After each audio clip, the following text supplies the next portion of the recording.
जोड़िएगा पूरी चेतना के साथ। आपकी उपस्थिति का एहसास होना चाहिए। चैतन्य चमत्कारी श्री चंद्र प्रभु भगवान की, परम शांति विधायक श्री शांतिनाथ भगवान की, चिंतामणि श्री पार्श्वनाथ भगवान की, वर्तमान शासन नायक श्री महावीर भगवान की, 24 तीर्थंकर भगवंतों की, संत श्रोमणी 108 आचार्य गुरुवर श्री विद्यासागर जी महामुनिराज की, परंपराचार्य श्री समय सागर जी महाराज की, गुणायतन प्रणेता शंका समाधान प्रवर्तक भावना योग जनक तरुणाई के प्रखर वक्ता पूज्य मुनिवर श्री प्रमाण सागर जी महाराज की, पूज्य मुनिवर श्री निर्वेक सागर जी महाराज की, पूज्य मुनिवर श्री विमल सागर जी महाराज की, पूज्य मुनिवर श्री अनंत सागर जी महाराज की, पूज्य मुनिवर श्री संधान सागर जी महाराज की, समस्त मुनि संघ की। आइएगा बंधु, सायंकालीन शंका समाधान का लोकप्रिय कार्यक्रम, टीवी चैनल का लोकप्रिय कार्यक्रम, आप सभी लोग मध्य प्रदेश की राजधानी भोपाल स्थित अवधपुरी श्री विद्यासागर प्रबंधन विज्ञान संस्थान तथा श्री विद्या प्रमाण गुरुकुलम परिसर से देख रहे हैं। यहाँ पर उपस्थित सभी भव्यात्माओं का और पारस चैनल, आदिनाथ चैनल, प्रामाणिक यूट्यूब तथा अन्य डिजिटल माध्यमों से इस लोकप्रिय कार्यक्रम को देखने वाले देश और दुनिया के सभी दर्शकों का हम हार्दिक हार्दिक स्वागत एवं अभिनंदन करते हैं।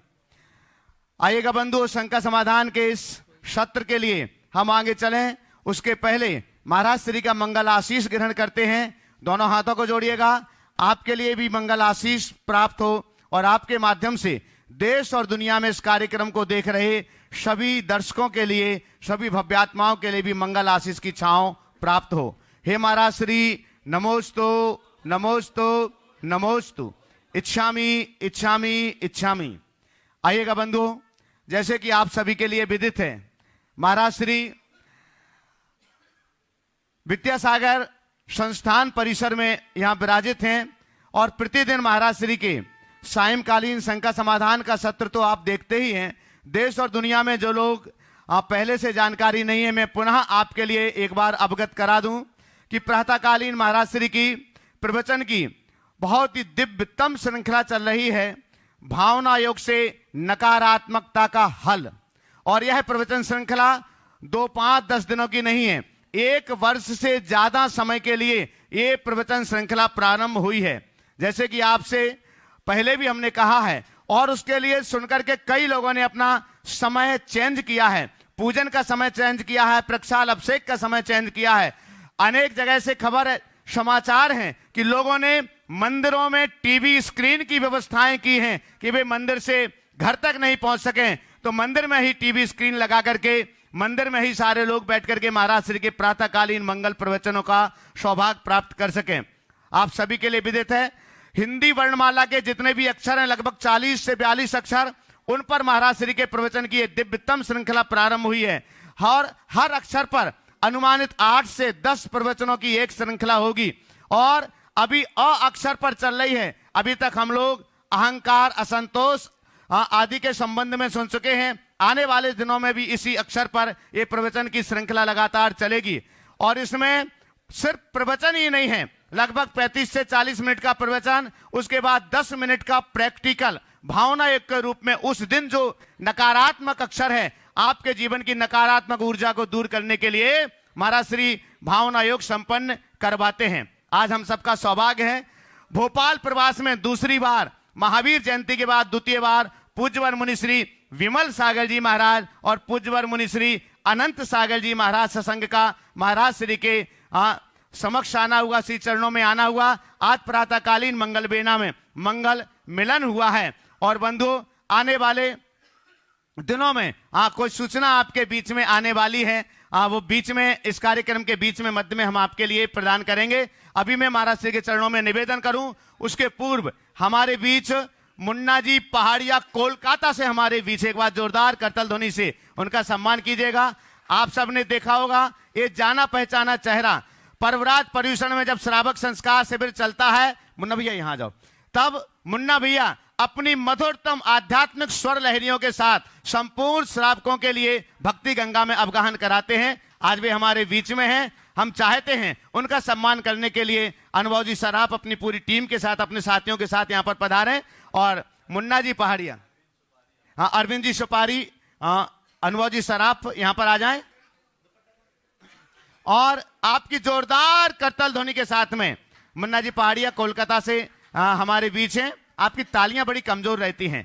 टीवी चैनल से देश और दुनिया के लोग सुनते हैं आपकी अनुमोदना के पुण्य के लिए। तो आइएगा, सम्मान की श्रृंखला चल रही है और हम सीधे सीधे चलते हैं। पूज्य मुनिवर श्री संधान सागर जी महाराज जी के पावन चरणों में प्रार्थना करते हैं। दोनों हाथों को आकाश की ऊंचाइयां देकर के जयकारा लगाते हैं। जब बोलो पूज्यवर मुनि श्री प्रमाण सागर जी महाराज की। महाराज श्री के चरणों में निवेदन। चलते हैं गुरु चरणों में। और आज का ये शंका समाधान का सत्र अपन प्रारंभ करते हैं इस पावन धरा से। प्रथम प्रश्न के लिए गुआरा से अपने बीच में अंजलि जैन, गुआरा टीकमगढ़, वे अपना प्रश्न करें। और उसके बाद में तैयार रहेंगे रविंद्र जी जैन, मिनाल। मुनिषी के चरणों में नमोस्तु, शुल्लक जी के चरणों में इक्षान। महाराज जी, मेरा प्रश्न है, हर नया काम करते समय मन में पहले शंका उत्पन्न होती है और उसके साथ बाद में भय भी उत्पन्न होता है, ऐसा क्यों महाराज? देखो, मन में शंका और भय उत्पन्न होने का मूल कारण आत्मविश्वास की कमी। अपने आत्मविश्वास को बढ़ाओ। अनावश्यक शंका और भय सब अपने आप दूर हो जाए। आत्मविश्वास की वृद्धि, सकारात्मक सोच, ये दोनों बातें जीवन को बेहतर बनाए। रविंद्र जी जैन, मिनाल, भोपाल अपने बीच में, और वे अपना प्रश्न करें। उसके बाद में सुभाष जी काला, वर्धमान नगर, भोपाल, त्रिगुणायतन की ट्रस्टी भी हैं, तैयार रहें। बोलो। नमोस्तु महाराज जी, नमोस्तु महाराज जी, नमोस्तु महाराज जी। बोलो। सभी महाराज जियों के चरणों में नमोस्तु। नमोस्तु महाराज जी, नमोस्तु महाराज जी, नमोस्तु महाराज जी। समस्त शुल्लक जी के चरणों में इच्छामी। महाराज जी, आज हम चारों ओर देख रहे हैं, परिवार, समाज, देश और विदेश, चारों ओर वर्चस्व की लड़ाई चल रही है। यहाँ तक कि भक्त भी भगवान के ऊपर वर्चस्व जमाने की कोशिश कर रहे हैं। तो ये वर्चस्व की अंतहीन लड़ाई कहाँ तक जाएगी? हमें कुछ ऐसा मार्गदर्शन प्रदान करें कि जो अंतहीन ये स्पर्धा है ये समाप्त हो सके और जिसका कोई अंत नहीं है, हम लोगों को मार्गदर्शन दें। नमोस्तु महाराज। देखिए, आज की बात नहीं है। वर्चस्व की लड़ाई सदियों से होते आई, कभी हीन और कभी अधिक रूप में। ये मनुष्य की प्रवृत्ति सी बन गई और इन सब के पीछे मनुष्य के मन में पलने वाला अहंकार आड़े आता है। जब तक हम अपने अहम को समाप्त नहीं करेंगे, ऐसी स्थितियां बनती रहें। हमें चाहिए कि लोगों के हृदय में एक आध्यात्मिक प्रकाश जगाए। ऐसा आध्यात्मिक प्रकाश जिसे पाकर हर व्यक्ति की चेतना निर्मल हो, दृष्टि में व्यापकता हो और बड़े छोटे की बात ही खत्म हो जाए, अपने पराये का भेद ही मिट जाए, तो हम सब कुछ अच्छा कर सकते हैं। अन्यथा ये सब चलता ही रहे। नमोस्तु महाराज, नमोस्तु महाराज। गुणायतन ट्रस्टी, वर्धमान नगर से सुभाष जी काला, हाँ, प्रश्न करें और उसके बाद में तैयार रहेंगे आपके इसी समन्वय नगर अवधपुरी से सिका सीए संदीप जी दिवाकर, भोपाल। सभी गुरुवरों के चरणों में त्रिवार नमोस्तु, नमोस्तु, नमोस्तु। शुल्लकों के चरणों में इच्छामी, इच्छामी, इच्छामी।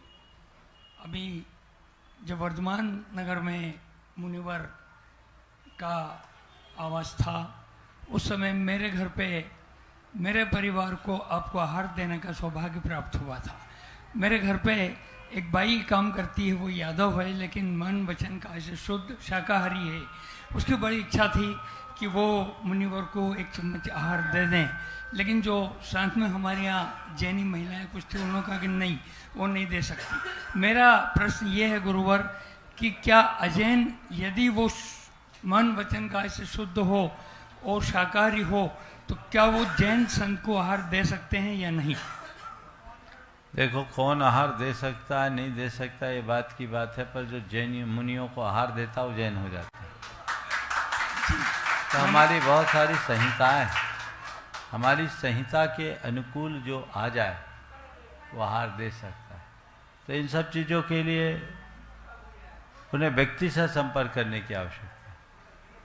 समझ गए जी। उसके बाद ही कोई निर्देश देंगे। जी नमस्ते। सीए संदीप जी, शिकाजी दिवाकर, समन्वय नगर, और उसके बाद में तैयार रहेंगे कुमुद जी, बरैया परिवार, नेहरू नगर, गुणायतन ट्रस्टी। मुनि संघ के चरणों में त्रेबार नमोस्तु नमोस्तु नमोस्तु, इच्छामि इच्छामि इच्छामि। गुरुवर, मेरा प्रश्न है, इंट्रोवर्ट वर्सेस एक्सट्रोवर्ट, उसमें से कौन बेहतर है और कैसे, दोनों दृष्टिकोण में, सांसारिक और आध्यात्मिक? इंट्रोवर्ट वर्सेस एक्सट्रोवर्ट, अंतर्मुखी और बहुमुखी। देखिए, अंतर्मुखता और बहिर्मुखता दोनों की अपनी अपनी जगह उपयोगिता है।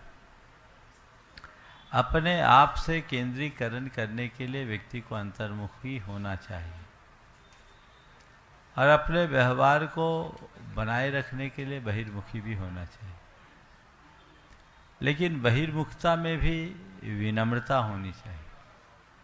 बहिर्मुखता दो तरह की होती है, एक लोगों से संपर्क बनाकर आत्मीयतापूर्ण प्रयोजनी व्यवहार करना, और दूसरा मृग मरीचिका की अंधी दौड़ में दौड़ते जाना।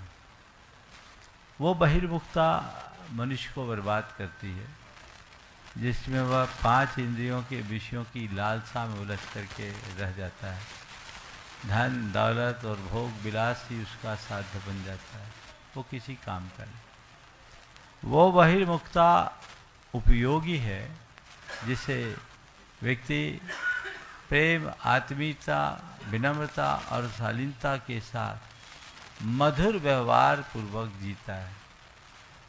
लेकिन ये तय है, जब भी हम बाहर रहेंगे परमुखापेक्षी होंगे और वो कहीं न कहीं हमें परेशान करेंगे। लेकिन अंतर्मुखता का मतलब आत्मा का आत्मा के साथ केंद्रीकरण हो जाना, जहाँ आत्मा के साथ किसी और की उपस्थिति ही न रहना, वो परम आनंद की अनुभूति है। निर्वृत्ति के लिए अंतर्मुखता है और प्रवृत्ति के लिए संयत बहिर्मुखता। नमोस्तु महाराज जी, नमोस्तु। गुणायतन ट्रस्टी नेहरू नगर से कुमुद जी अपने पूरे परिवार के साथ में, बरैया परिवार के साथ में, और उसके बाद में तैयार रहेंगे। आज अपने बीच में नन्हे मुन्ने बच्चे इसी अवधपुरी की पाठशाला के यहाँ पर उपस्थित हैं, पूरी पाठशाला, और वह भी प्रमाणित पाठशाला से अपने आप को संबंधित करना चाहते हैं। नयनिका लहरी और सभी पाठशाला के बच्चे एक प्रश्न करेंगे।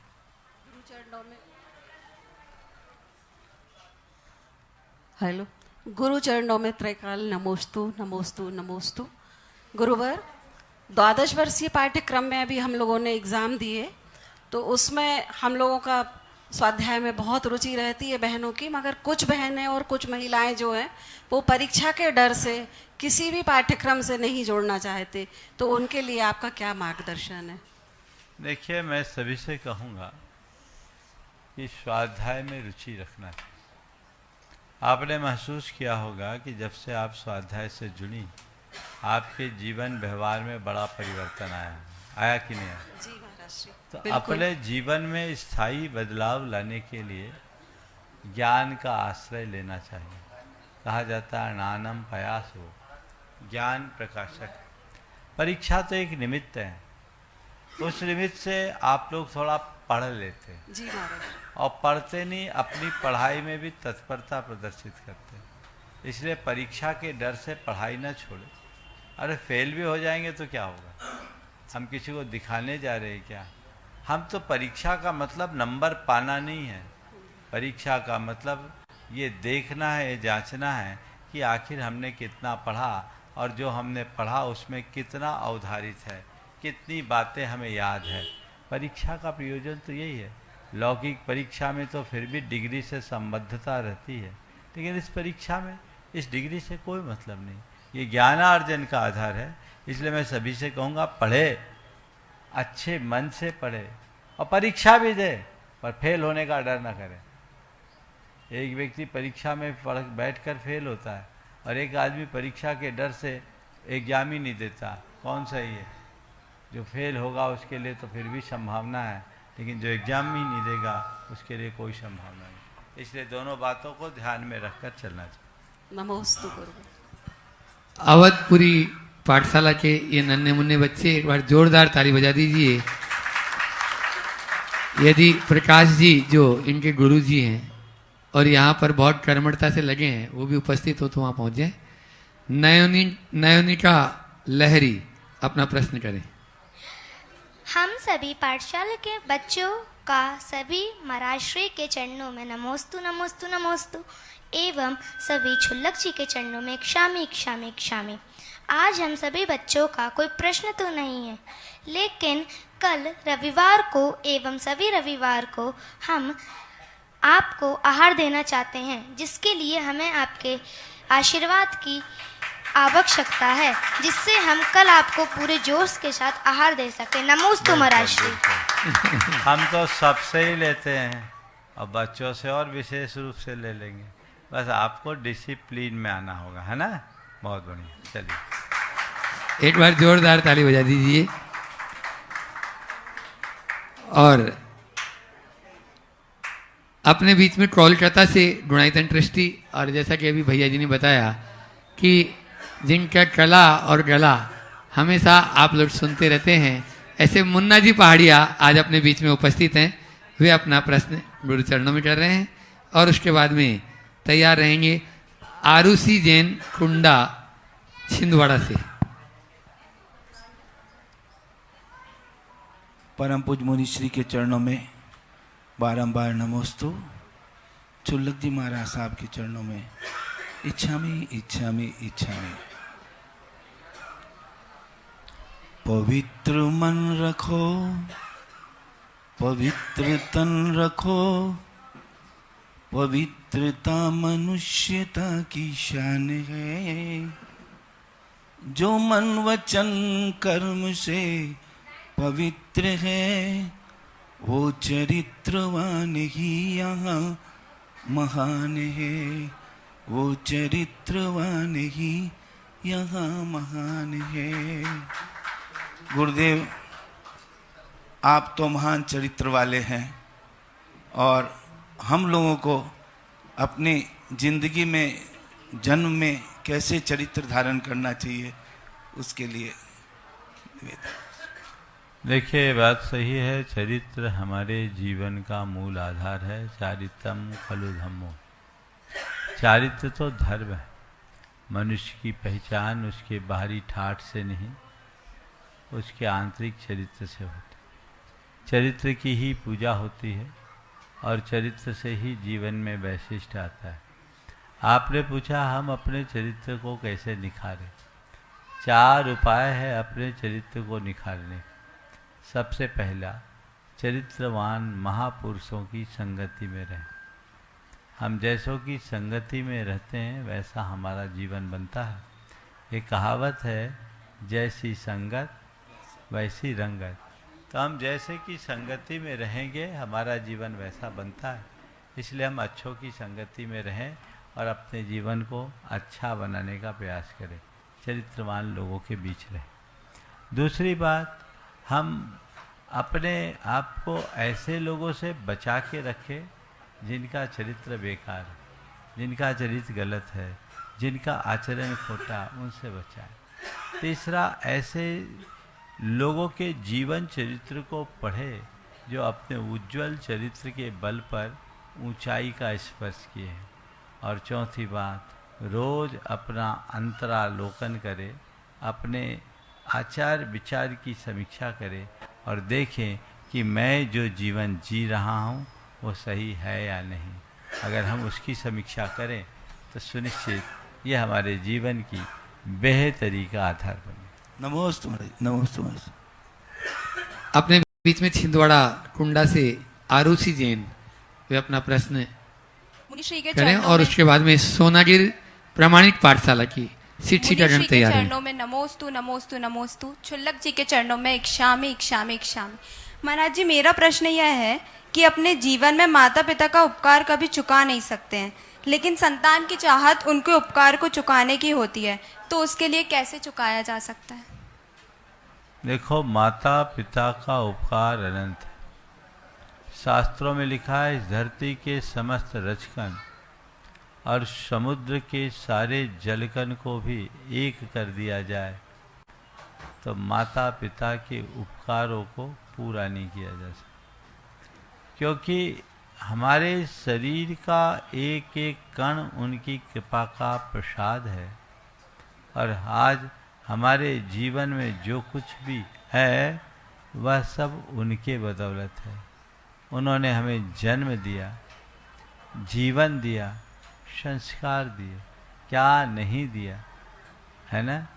लोगों को सोचना चाहिए कि यदि हमारी माता पिता ने हमें जन्म देने के पहले ही पेट से परलोक पहुंचा दिया होता तो क्या होता। जन्म देने के बाद म्यूनिसिपैलिटी के जिम में छोड़ दिया होता तो हमारा क्या होता।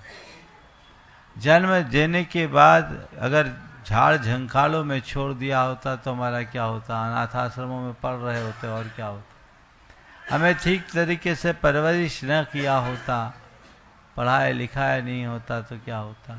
लुच्चे लफंगे आवारा अपराधी की तरह घूमते रहते और क्या होता। कितना बड़ा उपकार है उन्हें कि उन्होंने हमें जन्म दिया, जीवन दिया, संस्कार दिया। सच्चे अर्थों में देखा जाए तो आज हम जो कुछ भी हैं अपने माता पिता के बदौलत ही हैं, ये एहसास होना चाहिए। कई लोगों को अपने माता पिता के व्यवहार से बड़ा असंतोष रहता है। उनको लगता है कि हमारे माता पिता ने हमारे साथ क्या दिया, उनने हमारे साथ न्याय नहीं किया। एक माँ बाप की अनेक संतान होती हैं तो उनको भी ऐसा लगता है कि एक के साथ अच्छा और एक के साथ बुरा, ये भेदभाव है। मैं उन सब से कहना चाहता हूँ, थोड़ा अपने अतीत को याद करो। तुम्हें आज लगता है मेरे माँ बाप का मेरे प्रति अच्छा व्यवहार नहीं है। जब तुम पैदा हुए थे तो तुम्हारा क्या व्यवहार था।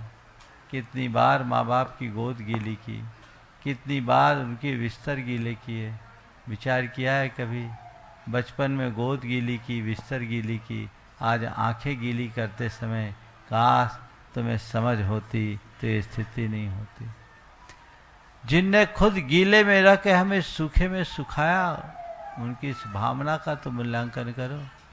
कितनी बार उन्हें लात मारा पता है, कितनी बार मल मूत्र करके उनके गोद को गंदा किया। उस समय उनने क्या किया, हमें दुत्कारा, एक तरफ कर दिया, बल्कि उस समय भी प्यार से पुचकारा। खुद को बाद में हमें बच्चों को पहले संभाला, उनके वस्त्र बदले, उन्हें साफ किया, उन्हें नहलाया धुलाया। कितना बड़ा बड़ा उपकार, इनको कभी भूलना नहीं। हर संतान को अपने माँ बाप के उपकारों को याद करना चाहिए।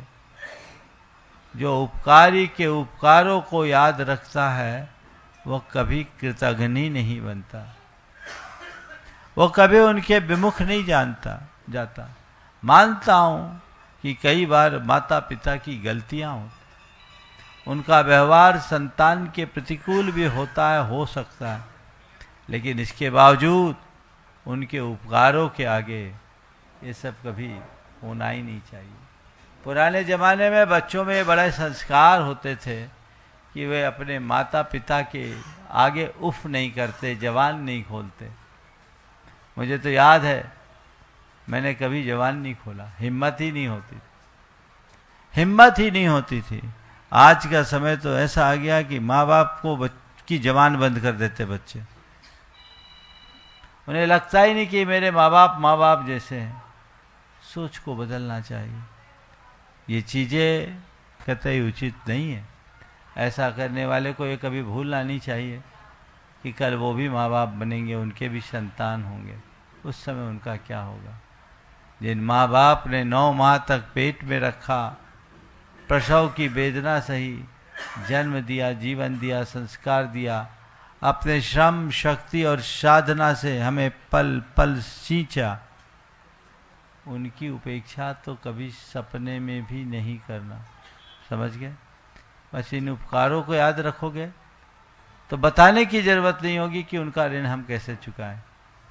हर संतान को ये चाहिए कि माँ बाप के उपकारों को याद रखते हुए एक ही प्रण ले कि हम जीवन में उनके विमुख कभी नहीं होंगे और ऐसा कोई कार्य नहीं करेंगे जिससे उनको लांछित होना पड़े। नमोस्तु महाराज। बंधुओं, प्रामाणिक पाठशाला केवल भारत में ही नहीं, भारत के बाहर भी नन्हे मुन्ने बालकों में संस्कारों को गढ़ने का एक बहुत बड़ा कार्य कर रही है। और उसी पाठशाला में, यहाँ भोपाल में भी अनेक पाठशालाएं हैं। आज भी जैसे मेरे सामने ये बच्चे लोग आए थे और इनके शिक्षक गण भी आए, और ये भी प्रामाणिक पाठशाला से यहाँ की पाठशाला भी जुड़ रही है। ऐसे ही अभी कुछ दिनों पहले ही सोनागिर की एक पाठशाला, बहुत अच्छे से शिक्षिकाएं यहाँ सामने हैं, आपके सामने जोरदार ताली बजा दीजिए। ये लोग बच्चों में संस्कारों को गढ़कर उनको तैयार कर रहे हैं, और ऐसे ही आगे भी गुरुवर के आशीर्वाद से अनेकों पाठशाला और अनेकों बच्चे प्रामाणिक पाठशाला से जुड़ते चले जा रहे हैं। वे अपना प्रश्न गुरु चरणों में करें, और उसके बाद में तैयार रहेंगे अपने बीच में गुणायतन के प्रचार मंत्री और शिरोमणि संरक्षक अनुभव जी सराफ, साथ में हैं अरविंद जी सुपारी। मंचासीन सभी मुनि राजों के चरणों में त्रयबार नमोस्तु नमोस्तु नमोस्तु। सभी छुल्लक जी महाराज जियों को इच्छामी इच्छामी इच्छामी। महाराज श्री, अभी हमारे परिवार में एक बड़ी दुखद घटना घटी। 1.25 महीने पहले बेटी और दामाद बच्चे गाड़ी से जा रहे थे और उनका एक्सीडेंट हुआ। बेटी की on the spot brain death हो गया, तो डॉक्टरों ने उसको वेंटिलेटर पे रख दिया। 4 दिन वेंटिलेटर पे रही, फिर उसके बाद उसको वेंटिलेटर से हटा के डेड डिक्लेयर करी। तो इसमें महाराज जी मन में ये आ रहा है कि आत्मा उस शरीर से कब निकली, यानी उसकी नेचुरल डेथ कब मानी जाएगी? जिस दिन ब्रेन डेथ हुआ उस दिन, या जिस दिन वेंटिलेटर हटाया उस दिन? देखिए, जीवन का मतलब क्या है? जब तक प्राण है तब तक जीवन, प्राण समाप्त जीवन समाप्त। ब्रेन डेथ होने के बाद भी प्राण बचे रहते हैं। कई बार ऐसा होता है, जैसे कोमा में चले जाते हैं, शरीर का स्पंदन चलता रहता है। तो अगर प्राण है तो उन्हें हमें जीवित मानना चाहिए। अब कृत्रिम श्वास दे करके सपोर्ट सिस्टम से, आजकल ऐसा भी सुनना है, मैं आया है कई जगह चले जाने के बाद भी लटकाए रखते हैं। अभी एक जगह एक के यहाँ विवाह था और व्यक्ति चले गया, अब क्या करे, विवाह का मंगल प्रसंग था, 5 दिन ऐसे ही खींच लिया हॉस्पिटल में वेंटिलेटर के माध्यम से। अब उनके मांगलिक कार्य थे, सारी चीज़ें थे, विघ्न बाधा ना आए, ऐसा करके लोगों ने किया। अब मैं ये कह नहीं सकता कि ये कब मरे। प्राण है तो जीवन है, प्राण समाप्त तो जीवन समाप्त। महाराज जी, रिपोर्ट में तो उसी वक्त की डेथ दिखा रहे हैं, मगर वेंटिलेटर में 4 दिन रखा रहा। तो अब ये मैंने बता दिया ना, मुझसे व्याख्या मत कराओ। अनुभव जी सराफ, अरविंद जी सुपारी और साथ में दिनेश जी सिंगई अपना प्रश्न गुरु चरणों में करें, और उसके बाद में गुरुदेव के चरणों में नमन और मुनि संघ के चरणों में नमन। गुरुदेव, कई परिस्थितियों में मन इतना विवश हो जाता है कि अपने हित और अहित का ध्यान भी नहीं रहता है। उस समय हम अपने मन को कैसे संभालें? ये गुरुजी बड़ी आपसे इस बात की एक कल्पना गुरुजी अच्छा सवाल है। अपने हिताहित का विवेक व्यक्ति को होता है, और ऐसा तभी होता है जब व्यक्ति मन की सुनता है, आत्मा की नहीं सुनता। मन का स्वभाव हमेशा उल्टा है, वह केवल खुशी की बात सोचता है, वो अपनी बात सोचता है। जो उसके अनुकूल होता है, जो उसकी कल्पनाओं में होता है, मन उसे स्वीकार करता है, और जो उससे बाहर होता है मन उसे नकार देता है। तो उस नकारता की स्थिति में कहीं हित नहीं होता। खुशी, मन खुशी देखता है, आत्मा हित देखता। खुशी अल्पकालिक होती है, हित दीर्घकालिक होती है। एक विवेकी व्यक्ति अपने दीर्घकालिक हित के लिए अल्पकालिक खुशी का त्याग कर देता है, लेकिन अविवेकी व्यक्ति अल्पकालिक खुशी के पीछे दीर्घकालिक हित को खो देता है।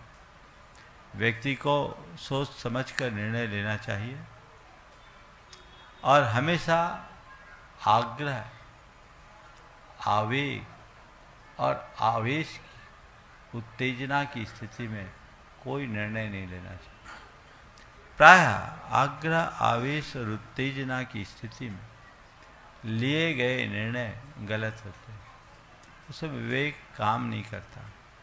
इसलिए अपने यहाँ एक कहावत है, ठंडे दिमाग से सोचो। क्या? ठंडे दिमाग से सोचो। दिमाग को ठंडा करो, मतलब चीज़ों को टालो। जिस समय अंदर से वेग आ रहा है उस समय आप कहीं सही निर्णय ले नहीं पाएंगे। इसलिए विवेक का प्रयोग करना चाहिए, हिताहित की बात को ध्यान में रखना चाहिए, केवल अपनी खुशियों को महत्व नहीं देना। नमस्ते। और हाँ, अरविंद जी सुपारी। हाँ, जल्दी से। सभी महाराजों के चरणों में नमोस्तु। शुल्लक जी महाराज जी के चरणों में इच्छामी। महाराज श्री, हम लोग सामाजिक क्षेत्र में कार्य करते हैं, कई बार ऐसे प्रसंग हमारे सामने आते हैं, क्योंकि छोटे छोटे शहरों में माँ बाप अपने बच्चों को, क्योंकि उच्च शिक्षा ग्रहण कराना है, बाहर भी जाना पड़ता है, बच्चों को भी बच्चियों को भी। कभी कभी ऐसी स्थितियाँ आती हैं कि बच्चों से कभी कुछ कदम डगमगा जाते हैं, लेकिन वो अपनी गलती को भी रियलाइज कर लेते हैं। माँ बाप उस समय अपने बच्चों के प्रति क्या व्यवहार रखें, और उन बच्चों का भी क्या, जब उनको समझ में आ जाए कि अगर मेरे से कोई गलती हो गई है, वो अगर वो उसको सुधारना चाहता है, तो उसको भी अपने माँ बाप के प्रति कैसा व्यवहार रखना चाहिए, और माँ बाप को उस बच्चे के प्रति क्या व्यवहार रखना चाहिए। देखिए, सबसे पहली बात तो ये है कि माँ बाप को बच्चों पर भरोसा रखना चाहिए और बच्चों को अपना भरोसा कायम करना चाहिए, उसे खंडित नहीं करना चाहिए। आजकल दोनों तरफ से गड़बड़ होता है। माँ बाप का भरोसा कम रहता है और जो भरोसा करते हैं बच्चे उसे खंडित कर देते हैं, और जो इस तरह के अनुभव होते हैं, ऐसे कटु अनुभव के कारण माँ बाप को बहुत तकलीफ होती है, और उस समय और तकलीफ हो जाती है जब माँ बाप का भरोसा खंडित होता है। आज के समय में बच्चे बाहर आते हैं, लेकिन इस उम्र में प्रायः भटक जाते हैं। बहुत सारे बच्चों और बच्चियों की कहानी मैं जानता हूँ। कईयों ने तो मुझसे व्यक्ति से आकर के प्रायश्चित भी लिया है कि वे ऐसे समय के बहाव में भटकते हैं कि पूछो मत। तो ये चीज़ें ठीक नहीं है। उन्हें अपनी मर्यादा का स्मरण रखना चाहिए और मर्यादा को कभी भी खंडित नहीं करना चाहिए। देखो, जो मर्यादा के प्रति दिल रहते हैं वो कैसे रहते हैं। मैं कोलकाता में था, एक बच्ची, बेलगछिया में हमारा चातुर्मास चल रहा था, 2013 की बात है। एक दिन बदहवास की स्थिति में मेरे पास आई और उस लड़की ने कहा, महाराज मैंने आज, बहुत बोलते नहीं बन रहा था, एकदम परेशान थी, और उसने जैसे तैसे अपने संभाल कर बोला, महाराज जी मैंने आज आपका और चाचा का भरोसा तोड़ दिया, मुझे बहुत दुख है। बोले क्या हो गया? बोले आपने ही कहा था कि चाचा को कि बाहर भेज दो, तो मैं बाहर आ गई, कोलकाता आ गई, और चाचा को मैं विश्वास दिलाई थी कि मेरे साथ कोई गलत नहीं हो। पर महाराज मैं क्या कहूँ, अपने फ्रेंड्स के कहने पर मैंने बियर की गिलास में पानी पी लिया। 2 बूंद बियर थी उसमें, बहुत प्रेशर था। पर महाराज जी मेरा मन मुझे अंदर से कचोट रहा है कि मैंने केवल 2 बूंद नहीं पिया, मैंने अपना भरोसा खंडित कर दिया। महाराज मुझे अब यहाँ नहीं रहना, आप चाचा को फ़ोन कर दें कि अब मैं यहाँ नहीं आऊँगी, केवल एग्ज़ाम देने आऊँगी, मुझे ऐसी पढ़ाई नहीं करना, क्योंकि मैंने देख लिया यहाँ का वातावरण क्या है। और उसने जो एक बात कही जो रोंगटे खड़े करने के थे कि 2 सगी बहनें एक ही फ्लैट में रहती थी और दोनों की मिली भगत से दोनों अपने अपने बॉयफ्रेंड से रासलीला लगाते, और बोले दोनों शराब पीती थी। बोले महाराज उन्हीं लड़कियों ने मेरे साथ इस तरह से मुझे दबाव दे के ऐसे किया। मुझे लगता है कि बच्चे माँ बाप को आशा बंधा कर आते हैं और यहाँ आकर के सब भूल जाते हैं। माँ बाप तो सोच रहे दोनों सगी बहनें एक फ्लैट में रह रही है, लेकिन मैं जानती हूँ कि क्या हो रहा। वो लड़की आ गई, आज सुरक्षित है, उसके संस्कार थे, मजबूत थे, तो आ गई। तो मैं सबसे कहता हूँ, हमें एक बात ध्यान रखना चाहिए, छिद्रेषु अनर्था बहुली भवन्ति। एक छोटा सा छेद महान अनर्थों का कारण बनता है। हाँ। अभी संकट समाधान का शेष सत्र और आप सुनेंगे, लेकिन कुछ विशेष है। वह विशेष क्या है, अशोक भैया जी? महाराज श्री, सबसे पहले तो मुंबई से कल संस्कार धाम में उनका वार्षिकोत्सव है। सभी ट्रस्टीगण आपसे ही, आपके सही चरणों से जुड़े हुए हैं। कल वहाँ पर वार्षिकोत्सव भी है और श्रमदान के विक्रय केंद्र का उद्घाटन भी है। तो मुंबई के सभी ट्रस्टी आपसे आशीर्वाद चाहते हैं कि वो संपूर्ण कार्यक्रम सानंद संपन्न हो। बंधुओं, आप सभी के लिए जैसे कि विदित है, पूज्य महाराज श्री भोपाल में ही विराजित हैं और पूज्य मुनिवर श्री विमल सागर जी महाराज भी सत्संग भोपाल में विराजित हैं। महावीर जयंती का और महाराज श्री के दीक्षा महोत्सव का संपूर्ण कार्यक्रम एक साथ सानंद संपन्न हुआ है। और पूज्यवर मुनि श्री निर्वेक सागर जी महाराज, पूज्यवर मुनि श्री प्रमाण सागर जी महाराज जी के सत्संग सानिध्य में कुंडलपुर बड़े बाबा के श्री चरणों से लगातार साधनारत, लगातार उनके ही श्री चरणों में यहाँ पर रहे, वे साधनारत रहे। आप सभी जानते हैं वे कितने साधक के रूप में हैं और उनके मंगल आशीष से, उनकी मंगल प्रेरणा से पूरे भारत में अनेक अनेक पाठशालाओं का संचालन भी चल रहा है। और जो लोग भी उनसे जुड़े हुए हैं, जो भी आहार देने जाते होंगे, तो वे नियमतः उनके लिए स्मरण में रखते हैं कि महाराज श्री हमेशा आपकी एक बुराई का त्याग करवाते हैं, और वो कौन सी है? चाय। आप सबको याद है। लेकिन कल प्रातःकाल की पहली किरण के साथ कुछ थोड़ा सा परिवर्तन होने के लिए जा रहा है। कल पूज्यवर मुनि श्री विमल सागर जी महाराज जी के सत्संग सानिध्य में एक अग्रिम, मैं डिब्बा तो नहीं कहूंगा, लेकिन इंजन के रूप में बड़े महाराज हैं, तो उसके रूप में पूज्यवर मुनि श्री निर्वेक सागर जी महाराज एक नए उपसंघ की संरचना हो रही है। और कल प्रातःकाल 6 बजे महाराज श्री पूज्यवर मुनि श्री निर्वेक सागर जी महाराज, पूज्यवर मुनि श्री विमल सागर जी महाराज, पूज्यवर मुनि श्री अनंत सागर जी महाराज यहाँ अवधपुरी से MP नगर के लिए प्रातःकाल की मंगल बेला में विहार करेंगे। तो मैं पहले पूज्यवर मुनि श्री निर्वेक सागर जी महाराज जी के पावन श्री चरणों में प्रार्थना कर रहा हूं कि आपका प्रश्न तो रहता ही है, वो आपके लिए नहीं है, सबके उपकार के लिए है, लेकिन आज पूज्यवर के श्री चरणों के लिए और हम सबके लिए भी आपकी भावनाएं प्रेषित हों। पूज्यवर मुनि श्री निर्वेक सागर जी महाराज जी के पावन श्री चरणों में नमोस्तु पूर्वक प्रार्थना। पंक नहीं पंकज बनू मुक्ता वरु नसीब, दीप वनु जलता रहूं प्रभु पद पद्म समीप। बोली महावीर भगवान की, आचार्य भगवान श्री कुंद कुंद महाराज की, आचार्य गुरुवर श्री विद्यासागर जी महाराज की, परंपराचार्य श्री समय सागर जी महाराज की, पूज्य मुनिवर श्री प्रमाण सागर जी महाराज की। आज शंका तो नहीं, किंतु जो भैया जी ने प्रसंग आपके समक्ष बताया, गुरुवर की कृपा से सम्मीत शिखर जी में पूज्य श्री के चरण सानिध्य में वर्षा योग करने का सौभाग्य सन 2023 में बना था। उसके बाद पुनः पुण्य का योग बना और इंदौर में वर्षा योग पूज्य श्री के चरण सानिध्य में करने का योग बना। इस प्रवास काल में हमें बहुत कुछ महाराज जी से सीखने, समझने और जीवन में उतारने का मौका मिला। हम लोगों की स्थिति तो ऐसी है, ट्रेन जब चलती है तो कई बार बीच में अलग अलग लक्ष्य होने से कुछ डब्बे चेंज होते रहते हैं। ऐसे परम पूज्य गुरुवर आचार्य श्री समय सागर महाराज जी का आशीर्वाद लेकर के हम तीनों महाराज जी का यह अभी पृथक रूप से विहार हो रहा है। वास्तव में यहाँ संग में रह कर के समस्त छुल्लक जी महाराज ब्रह्मचारी भाइयों ने जो एक अत्यंत उत्कृष्ट साधना करते हुए और हम सबों के साथ पूज्य श्री की हम लोग छत्र छाया में बहुत ही आनंद के साथ यह समय व्यतीत हो रहा है, हुआ भी है। आगे थोड़ी कुछ व्यवस्थाओं को लेकर के और गुरु जी का आशीर्वाद भी मिला है, तो अभी हम लोग कल ऐसा भैया जी ने बताया प्रातः यहाँ से विहार करेंगे। सभी साधक हैं, ऐसे छुल्लक जी भी शीघ्र अपनी साधना के उत्कृष्ट लक्ष्य दिगंबरी दीक्षा को प्राप्त करते हुए और पूज्य श्री के छत्र छाया में रह कर के अपना धर्म ध्यान करते हुए हम सबका मार्ग अनुग्रहित करेंगे। संधान सागर महाराज जी के साथ तो अब क्या कहना आपको, महाराज जी तो 1 मिनट में हंसा भी देते हैं तो दूसरे मिनट में एकदम सन्न रख देते हैं। और वास्तव में उन्होंने अपनी जो साधना हम देखते आ रहे हैं कि अनेक प्रकार की साधना करते हुए हम उनकी साधना देख करके दंग रह जाते हैं। वास्तव में मुनि श्री का ऐसा ही आशीर्वाद हम सब पर बना रहे और हम भी अपने लक्ष्य को प्राप्त करें।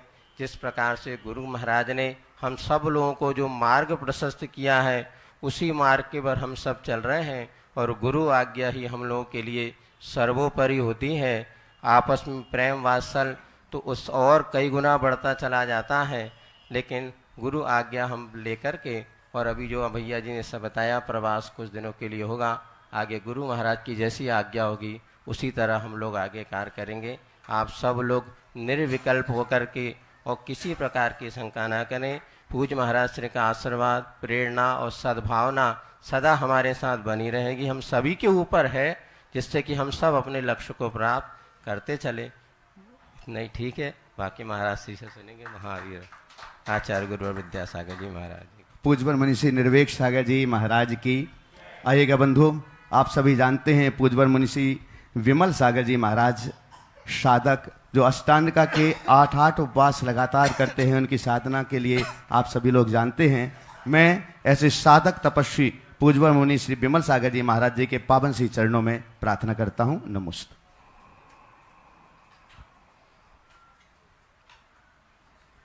ओम नमः सिद्धेभ्यः, ओम नमः सिद्धेभ्यः, ओम नमः सिद्धेभ्यः।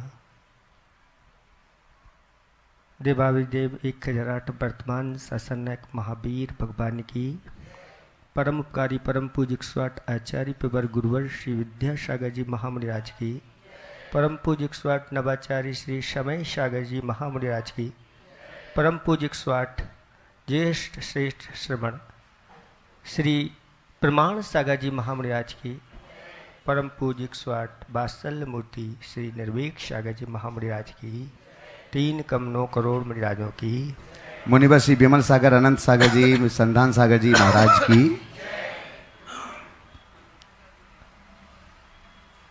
धर्म स्नेही बात्माओं,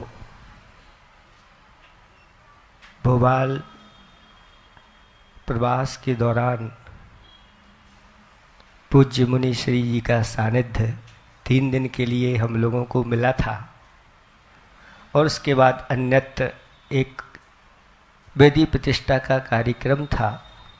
उसके बाद फिर पुनः एक हम लोगों के लिए आचार्य महाराज का संदेश आया कि पूज्य निर्वेक सागर जी महाराज को आपके पास भेज रहे हैं। अभी ये कुछ समय की व्यवस्था बनाई जा रही है, आगे जैसा होगा आचार्य महाराज का संदेश आएगा और यहाँ हम लोगों के लिए एक इसको लाभ ही कहेंगे कि बड़े महाराज का सानिध्य हम लोगों को कुछ समय के लिए मिलने जा रहा है, उनका हम लोग लाभ उठाएंगे। और ये स्थान भी पहले जब 2022 में हम लोगों का चातुर्मास हुआ था और पूज्य बड़े महाराज के आशीर्वाद से यहाँ पर गुरुदेव का कीर्ति स्तंभ तैयार इन लोगों ने किया था और ये निवेदन करने के लिए आए थे कि महाराज आप विद्यासागर प्रबंधन संस्थान में पधारिए, वहाँ पर गुरुदेव का कीर्ति स्तंभ का लोकार्पण होना है। तब वहाँ आना हुआ था और अब फिर पुनः यहाँ द्वारा आने का अवसर हमें प्राप्त हुआ।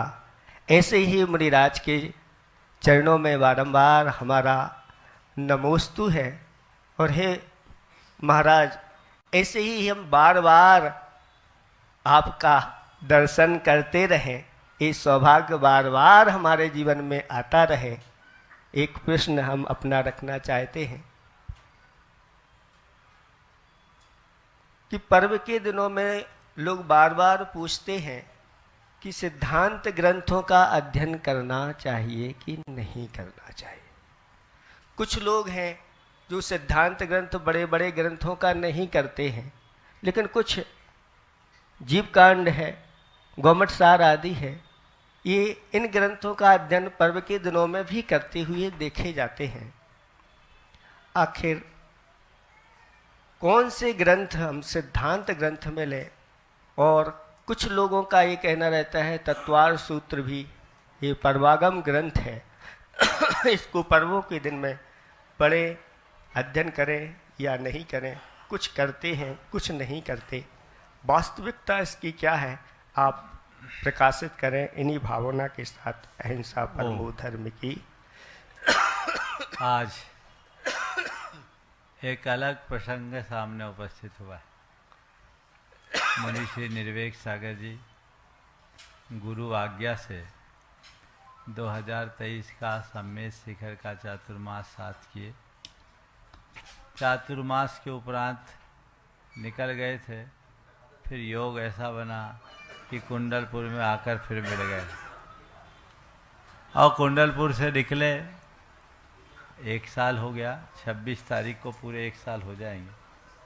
जब हम लोग कुंडलपुर से निकले थे तो ये लक्ष्य लेके निकले थे कि सम्मेद शिखर तक तो चलना है, लेकिन उस समय उम्मीद ये थी कि शिखर जी जल्दी पहुंचना हो जाएगा। योग नहीं बना और आज महाराज का एक नया योग हो रहा है।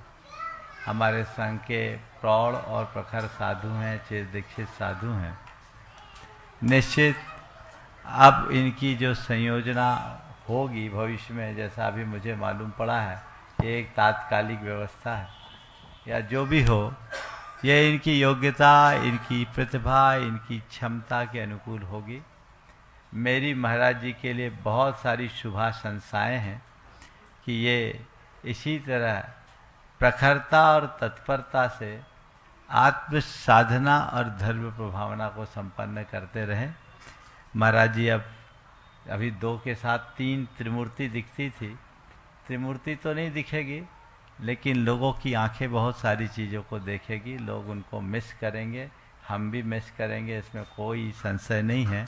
हम तो ये चाहते हैं हम कहीं भी रहें, अंदर मीठी स्मृतियाँ बनी रहे और आपकी मीठी स्मृतियाँ पूरे संघ में बनी रहेगी, आपके मन में भी रहेगी, हमें ऐसा विश्वास है।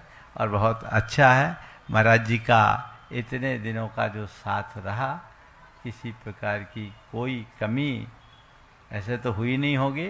फिर भी यदि हमारी तरफ से कोई कमी हो गई हो तो मैं महाराज जी से अपनी ओर से क्षमा याचना कर लेता हूँ, क्योंकि क्षमा हम सबका धर्म है कि अगर ऐसा कुछ भी हमारे किसी आदेश निर्देश, यद्यपि मैं आदेश देता नहीं, फिर भी हमारे किसी व्यवहार से ऐसा कुछ हुआ हो तो खम्मामी खमन तुम्हें, ये हमारा धर्म है, इसमें कुछ सोचने की बात नहीं है। और मुझे किसी प्रकार का विकल्प नहीं। हमें तो गुरु जी ने एक बात सिखाई है कि ये बाहर के संग तो एक केवल व्यवहार है, यथार्थ निश्चय संग तो अपना रत्नत्रय है। जो रत्नत्रय के संग को संभालता है उसका सब संग संभल जाता है, और जो उसको भूल जाता है उसका सब खो जाता है। हमें वही लक्ष्य रखना चाहिए और उसी अनुरूप आगे बढ़ना चाहिए। महाराज जी का जो सवाल, विमल सागर जी महाराज, ये भी हमारे संघ के बड़े प्रौढ़ प्रखर तपे तपाए साधु हैं, साथ में अनंत सागर जी भी हैं, और 24 तीर्थंकरों के क्रम में विमल अनंत धर्म जस उज्ज्वल, ये तो क्रम ही चलता है शांति तक। तो ये 4 थे। तो श्रेयांश नाथ से वासुपूज, श्रेयांश पूज वासुपूज विमल अनंत धर्म, ये शांति, ये 6 महाराज एक साथ दीक्षित हुए थे 1999 में। 1998 में ललितपुर के प्रवास में साथ रहे, ये लोग ब्रह्मचारी थे। और उसके उपरांत अभी कुंडलपुर और उसके बाद बांसा, और बांसा के बाद पुनः मिलना हुआ। ये अच्छी बात है। हम लोग कहीं भी रहें, अपने अपने कर्तव्य का पालन करें और अपने लक्ष्य की पूर्ति कर सके, ये हमारा प्रयास होना चाहिए। महाराज जी ने जो सवाल किया कि सिद्धांत ग्रंथों का पर्व की तिथियों में अध्ययन करना चाहिए नहीं, शास्त्रों के अनुसार सिद्धांत ग्रंथों का अध्ययन पर्व के दिनों में अष्टमी, चतुर्दशी, 15 के और नंदीश्वर के दिनों में नहीं करना चाहिए। लेकिन सिद्धांत ग्रंथों की चर्चा करते हुए आचार्य शास्त्र में लिखा है, आचार्य वीर नंदी ने, कि सिद्धांत वाच नेने व काल शुद्धिर मता गह मता सुधि पुराण आराधना सारा पंच संग्रहादि सुन। तो सिद्धांत के वाचना यानी जिसका गणधर से सीधा संबंध है, उसके अनुसार सठखंडागम, कसाय प्राभृत जैसे ग्रंथ को ही सिद्धांत ग्रंथ की श्रेणी में लिया गया। गोमठ सार को पंच संग्रह में लिया गया, तो गोमठ सार का अध्ययन करने में कोई बाधा नहीं है। और आचार्य वीरसेन ने तत्वार सूत्र को अध्यात्म का ग्रंथ कहा है, इसलिए उन्हें पढ़ने में भी कोई बाधा नहीं है। पूरे देश में तत्वार सूत्र का वाचन 10 लक्षण के दिनों में होता है, तो अष्टमी भी आती है, चतुर्दशी भी आती है, इसलिए तत्वार सूत्र को और गोमठ सार को इससे संबद्ध नहीं करना। बाकी ग्रंथों के अध्ययन के लिए अष्टमी और चतुर्दशी का निषेध है, उन्हें ध्यान में रख करके चलना चाहिए। हाँ। पूज्य श्री का असीम वात्सल्य हमें हमेशा मिलता रहा, इसमें कोई बाधा नहीं। महाराज श्री तो हमेशा क्षमा के अवतार हैं, उन्होंने कभी भी हमें ना किसी प्रकार का, फिर भी आज हम क्षमा चाहते हैं, कोई दूसरा न दोस्त।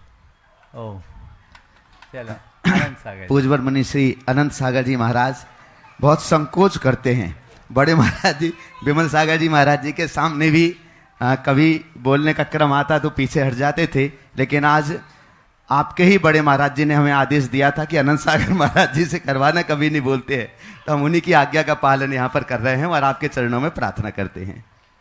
महाराज श्री नमोस्तु। समोषण में मिथ्या दृष्टि और अभब्ब कहाँ तक जा सकती हैं, और मारीच का जीव समोषण में कहाँ पर स्थित था, इसमें आचार्यों का क्या मत है? देखिए, समोसरण में मिथ्या दृष्टि और अभव्य जीव सप्तम भूमि भवन भूमि के भव्य कूट तक जा सकते, अष्टम भूमि में केवल सम्यक दृष्टि प्राणी जाते हैं। मारीच के भगवान के समोसरण में जाने के संदर्भ में कोई स्पष्ट बात देखने में नहीं आती, क्योंकि मारीच भगवान के समोसरण में गया है, भगवान से कोई वार्ता की है, ऐसा कोई प्रसंग मेरे पढ़ने में नहीं आया। यदि किसी को आया हो तो जरूर वो बताए। लेकिन मारीच भगवान ऋषभदेव के साथ पहले ही दीक्षित हुआ और वो भटक गया, वो मार्ग पर नहीं आया, और ऋषभसेन को जब गणधर बना दिया गया तो वो अंदर ही नहीं गया, अभिमान में अकड़ा और 363 मतों की स्थापना कर दी, ऐसा कहा जाता है। और ये चर्चा भी चर्चाओं में ही है, इसका कोई पुष्ट आधार भी देखने को नहीं मिलता। यदि कहीं है तो उसे देखना चाहिए। समय हो गया, यहीं पर विराम। बोलिए परम पूज आचार्य गुरुवर श्री विद्यासागर महाराज।